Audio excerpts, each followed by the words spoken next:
Since my brother's marriage, my living arrangement has comprised just my mother and me. Despite being frustrated with her attitude, I'm grateful for the upbringing she provided.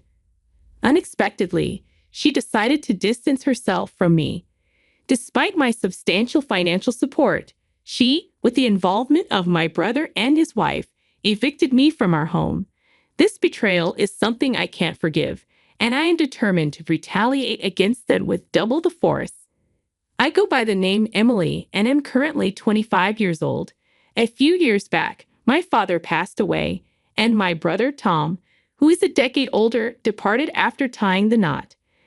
Consequently, I find myself cohabitating with my mother.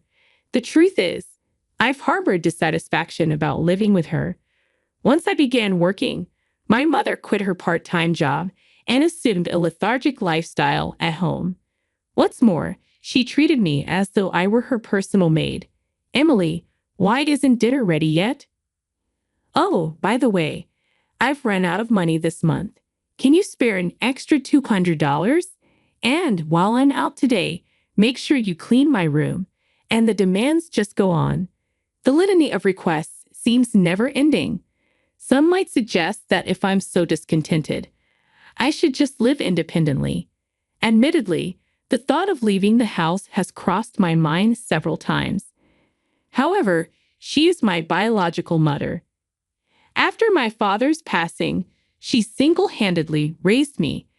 Tom, my brother, moved far away after getting married, and his wife, Catherine, vehemently refuses to live with my mother. Consequently, relying on him is not a viable option. Given the circumstances, as her daughter, I've never entertained the idea of abandoning her. Yet, as a human being, regardless of the biological connection, there's a limit to what I can endure, and I find myself unable to tolerate everything. Today, Anne voluntarily raised my voice at my mother. Mom, some money from my wallet is missing. Did you take it again? What a terrible accusation. I needed some money for clothes, so I borrowed it temporarily. Borrowed? You've never once repaid the money I've lent you. Please stop taking it without asking for permission. Do you even realize who you owe for your upbringing? It's all thanks to me. You're so frustrating. I acknowledge I owe you, Mom, but this isn't the way to repay the favor. Now that you're self-sufficient, it's only fair to take care of me. Don't complain about borrowing a few $100s. This happens every single time. Every time I confront my mother, she retorts with statements like, I'm the one who raised you, or do you realize who you owe for your upbringing? Leaving me without words. I understand that my mother worked hard to raise me, making it challenging to argue back. To be honest, I have a decent salary and money isn't an issue for me. Even if I handed my mother $2,000 every month, it wouldn't significantly impact my lifestyle. Nonetheless, I've always felt the need to establish boundaries and not let my mother take advantage indefinitely. One day, after wrapping up my work and returning home, I was surprised to find Tom and Catherine there. The last time we crossed paths was at my father's funeral, and we hadn't stayed in touch since then. Hey, Emily, it's been a while. You still have that gloomy aura around you, huh? My brother's insensitivity remained unchanged. He had a knack for looking down on me and poking fun since our childhood. Why are you here, Tom? Do I need a reason to visit my parents' house? We demolished our family home after Dad passed away, and I'm the one renting this apartment. Don't be so uptight. Our family is finally together after so long. As we exchanged words, Catherine interjected, Emily, you're as uptight as ever. With that kind of attitude, you'll never get married. Catherine, Tom's wife, would make such remarks without a hint of remorse. Her comment, much like Tom's behavior, was tactless. I've harbored a dislike for the two of them for quite some time. After having dinner alone, I retreated to my room. My mother, evidently delighted to see Tom after such a long time, kept chatting animatedly with a smile on her face. It appeared that the three of them occasionally indulged in gossip about me. Since that day, for some inexplicable reason, Tom and Catherine began making more frequent visits to my place. Another irksome aspect was their apparent disregard for the fact that this was my home. They seemed excessively at ease in my apartment. "Hey, Tom, what's going on? This is my place, you know. What about your job? You're so bothersome. What does it matter to you? I'm here because I'm concerned about Mom and I want to visit her often. You never reached out once since our father's funeral. It's none of your business. Come to think of it, I'm hungry. Cook something and do it quickly. What's with this guy? Seriously, this is my place, isn't it? Why are they lounging around as if they own the place? I'm in the mood for a delicious cake, Emily. Buy me one." Catherine's request prompts even my mother to join in. "You finished work today, right? So you have time. Hurry up and go buy it for us, you lazy girl." It's perplexing how Catherine, who once avoided living with my mother and detested her, has suddenly become quite chummy with her. As for Tom, he's adopting an attitude of, "I'm the eldest son, and Catherine is the eldest son's wife, so it's only natural for us to be concerned about Mom." Observing their behavior, it's evident that the two of them are plotting something. I'm not entirely sure about their intentions yet, but it's clear it's not something favorable. Several days passed, and Tom and Catherine's scheme finally unfolded. "Emily, I've reached my limit living with you. I've decided to end this cohabitation." I was engrossed in household chores on my day off when my mother dropped this bombshell. "What do you mean by that?" "Exactly what I said. I can't endure living with someone as slow, lazy, and unattractive as you any longer." "What are you talking about? Don't you understand? I've made up my mind. I'm going to live with Tom and Catherine." "You're going to live with Tom and Catherine?" I was so taken aback by this unexpected revelation from my mother that I unintentionally echoed her words. The couple who consistently opposed the idea of living with my mother now wants to share a residence with her. What on earth is happening? Just then, Tom and Catherine conveniently arrived. "Tom, what's happening? You never expressed any interest before, and you consistently asserted you'd never lived with Mom, right? What's the issue with that? It's only natural for the eldest son to live with his own mother, isn't it?" Tom, looking down on me with a sense of superiority, made this statement. "Don't tell me you have some kind of issue. If you can't live with Mom, no, that's not what I'm saying. But then it's fine for Mom to live with us, right? Are you serious?" Even Catherine was vehemently against cohabitation. "Why the sudden change? You're so bothersome. Anyway, Mom has decided to live with us. We don't need you anymore. Just leave." "Wait, leave? After all this time when I took care of everything about Mom?" I can't help but feel repulsed by my brother's arrogant words. However, it became evident that Tom and Catherine were up to something nefarious. Despite my mother's sharp tongue, she remains my only precious parent. Besides, I wouldn't want to get entangled in any trouble later on. I decided to caution my mother. "Mom, isn't it clear that something's amiss? After all, Tom and his wife never once reached out to us before. What are you talking about? If anyone's acting strange, it's you, isn't it? Huh? Mom, those who just exploit their parents should leave." The moment she said that, any remaining affection I had for my mother vanished instantly. After all the support I've provided and taking care of her, how dare she utter such words to her own daughter who has been supporting her all these years? But this is the only time they can mock me like this, you know. After a week, they'll experience hell, so they better relish this moment. I began plotting my retaliation against them. "Then I'll leave right now." I declared this resolutely to my brother, his wife, and my mother. The three of them began to chat, exchanging smirks. "Emily, you're finally leaving the house. Mom, you must be so happy." "I truly am. Now I can live with Tom and Catherine.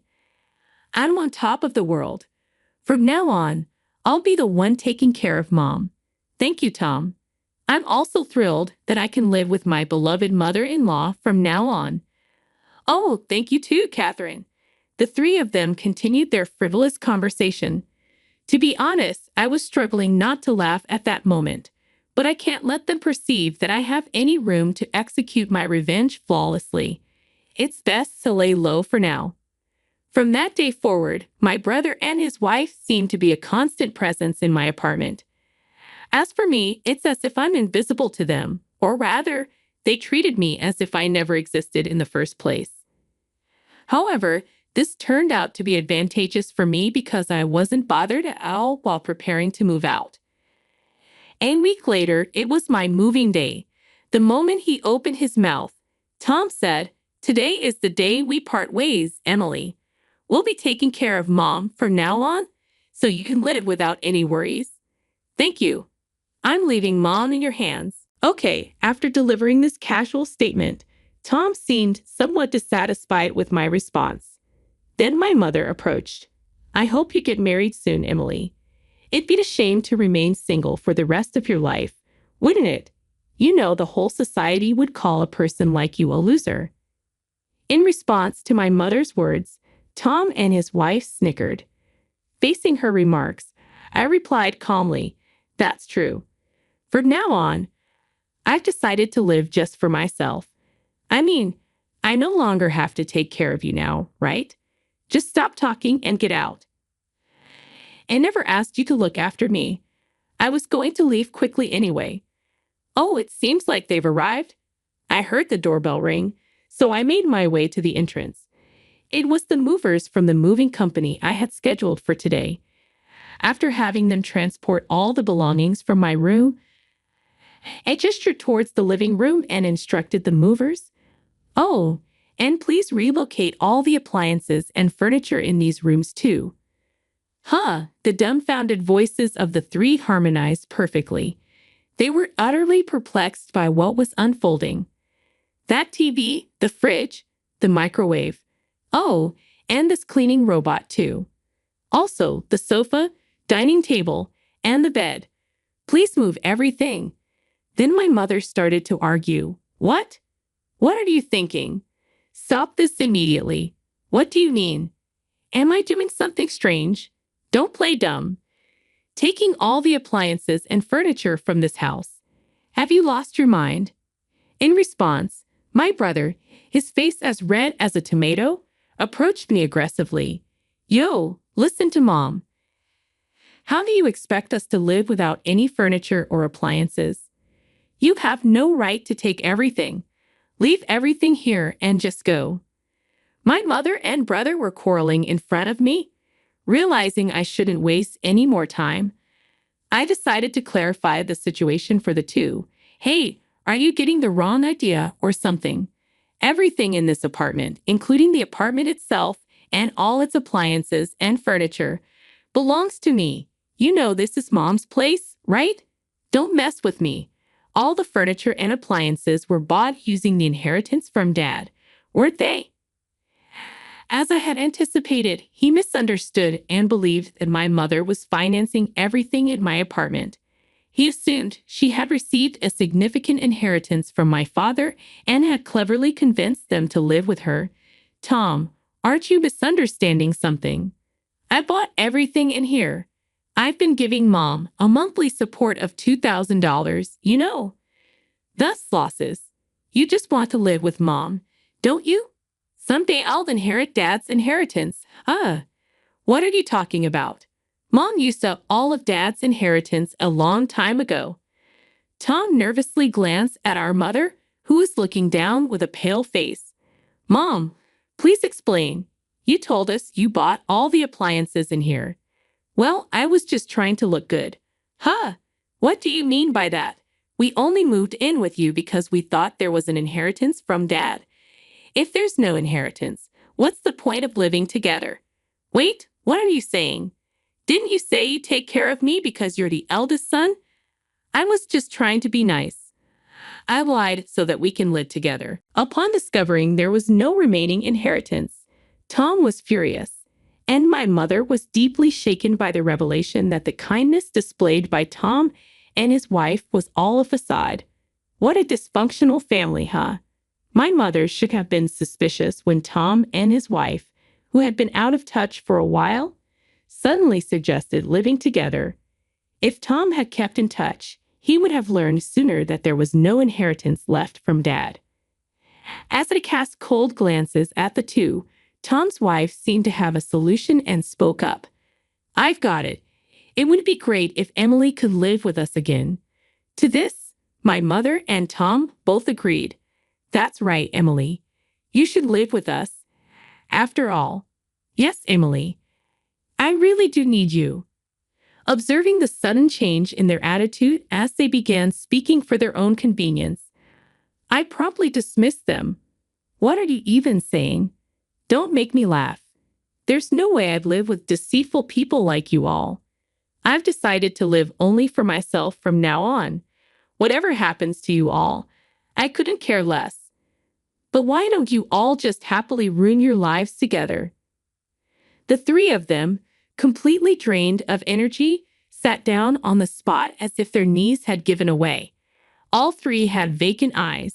Goodbye. Do your best as a family. With that, I closed the front door. In just another 2 weeks, the lease for the apartment would end because it's under my name. They'll probably be forced to leave when the lease is up. Well, it's none of my business anymore. About a week after successfully settling into my new place, as anticipated, I received a call from my mother seeking help. "Emily, please. I can't live properly like this. Come back. There's no way I'm returning. Why don't you have that foolish couple take care of you?" Actually, it seems they quit their jobs and moved here, thinking I still had your father's inheritance. They really are terrible people, aren't they? I don't feel inclined to help at all. I no longer need a couple who only cares about money. All I have is you, Emily. Mom, I'm busy. Can I hang up now, please? Emily, help me. I hung up before she could finish and blocked her number. The desire to assist my mother is long gone, especially not now. Rumors circulated that my mother and Tom's family were evicted from the apartment after that incident. They depleted all of Tom's savings to move into a rundown apartment. Apparently, my mother doesn't work, and she argues with Catherine almost every day. Tom is the sole breadwinner, toiling from dawn till dusk just to make ends meet. As for me, after distancing myself from my mother, I've managed to save more money and use it for my own needs. After all the sacrifices I've made in the past, aim to lead a life that brings me happiness from now on.